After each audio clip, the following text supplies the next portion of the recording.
ബാക്കി വിശേഷങ്ങൾ കണ്ടാലോ? അങ്ങനെ വിളക്കൊക്കെ കത്തിച്ച് കഴിഞ്ഞ് നമ്മൾ നമ്മുടെ പരിപാടിയിലേക്ക് അങ്ങ് കിടന്നു. ആദ്യം തന്നെ ഗ്ലാസ് ക്ലീൻ ചെയ്യാണ്ടായിരുന്നു, അതങ്ങ് ചെയ്തു. അത് കഴിഞ്ഞ് നമുക്ക് പ്രോഡക്റ്റ് ഒക്കെ വെക്കാണ്ടായിരുന്ന ഒരു ഷെൽഫ് ഉണ്ടായിരുന്നു, അതും ക്ലീൻ ചെയ്തു. അത് കഴിഞ്ഞ് നമുക്ക് പ്രോഡക്റ്റും കാര്യങ്ങളൊക്കെ ഷെൽഫിൽ വെക്കണമായിരുന്നു. അതിനുവേണ്ടി സാധനങ്ങളൊക്കെ പുറത്തേക്ക് ഇറക്കണതാണ് കാണുന്നത്.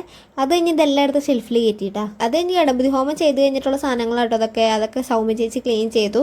അത് കഴിഞ്ഞ് നമ്മൾ അടുത്ത പരിപാടിയിലേക്ക് കിടന്നു. ഫേഷ്യൽ കിറ്റും കാര്യങ്ങളൊക്കെ എടുത്ത് വെക്കാനുണ്ടായി. ഫേഷ്യൽ കിറ്റിൻ്റെ ഉള്ളിൽ എന്തൊക്കെ ഉണ്ട് എന്നുള്ളത് നോക്കണമെന്നാണ് കാണുന്നത്.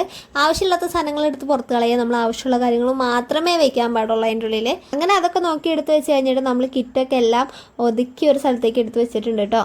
അങ്ങനെ ആ പരിപാടിയൊക്കെ കഴിഞ്ഞിട്ട് ഞങ്ങൾ ഫുഡ് കഴിക്കാൻ വേണ്ടിയിരുന്നു. പിന്നുള്ളൊരു സംഭവം എന്താണെന്ന് വെച്ച് കഴിഞ്ഞാൽ ഉച്ചയ്ക്ക് ശേഷമുള്ള വീഡിയോസ് ഒന്നും എന്നെ കൊണ്ട് എടുക്കാൻ പറ്റിയില്ല. എൻ്റെ ഭാഗത്തു നിന്നുള്ളൊരു തെറ്റാണ്. ഇപ്പം എന്ത് ചെയ്യാൻ പറ്റും? അടുത്ത വീഡിയോ ഇതിനേക്കാളും ഉഷാറാക്കാമല്ലേ. പിന്നെ ഒരു കാര്യം, ലച്ചു ബേബി എൻ്റെ എല്ലാ വീഡിയോസും കാണുമ്പോൾ പറയും മേമേനെ കാണിക്കണില്ല, മേമേനെ കാണിച്ച് വീഡിയോ എടുക്കും, മേമേനെ കാണിച്ച് വീഡിയോ എടുക്കുന്നു. അപ്പോൾ ലച്ചു ബേബിയുടെ വിഷമം മാറ്റാൻ വേണ്ടി പരമാവധി എന്നെ കാണിക്കാൻ പറ്റുന്ന സ്ഥലത്തൊക്കെ ഞാൻ കാണിച്ചിട്ടുണ്ട് കേട്ടോ. അപ്പോൾ ഇത്ര ഉള്ളൂ ഇന്നത്തെ വീഡിയോ.